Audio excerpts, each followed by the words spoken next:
पाहायला आपण आज बनवूया भंडारी मेजवानीमध्ये शिंपल्याची कणी। आता हे शिंपल्या घेतलेले आहेत, हे उकडलेले आहेत शिंपल्या आणि त्याच्यासाठी लागणार हे 1 चमची काळी मिरी, 1 चमची जिरं, 2 हिरव्या मिरच्या आणि मूठभर कोथिंबीर, मीठ, हळद आणि त्याच्यासाठी लागणार तांदळाचं पीठ। आता आपण कढईमध्ये घालूया तेल।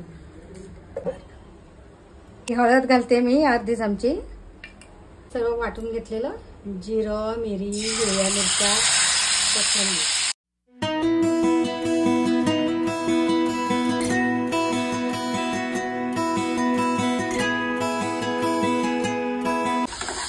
हे परतून होते तोपर्यंत मी घेतलेलं आहे 1 चमची, जरा मोठी चमची आहे ही तांदळाचं पीठ। चांगलं असं ढवळून घ्यायचं आहे।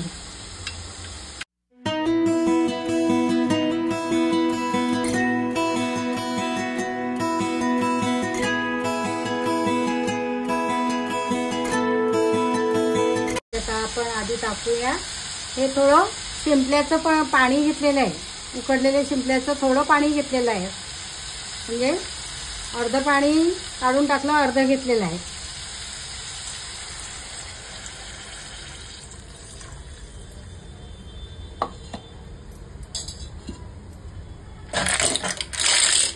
आता शिंपल्या घेतलेल्या आहेत,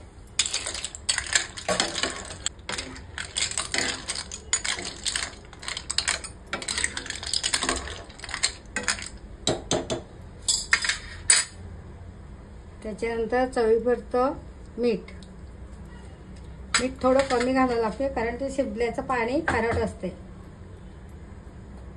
आणि हे तांदळाचं पीठ घोळ करून घेतलेलं आहे।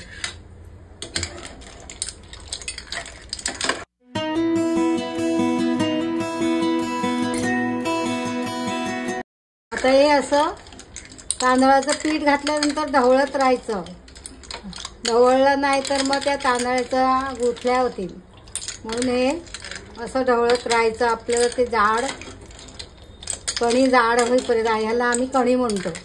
आणि हे आपलं सुकं खारं असते गोळीचं, ह्याच्याबरोबर भाताबरोबर हे कणी आणि सुकं गोळीचं खारं फ्राय करून ह्याच्याबरोबर आम्ही भाताबरोबर हे खातो।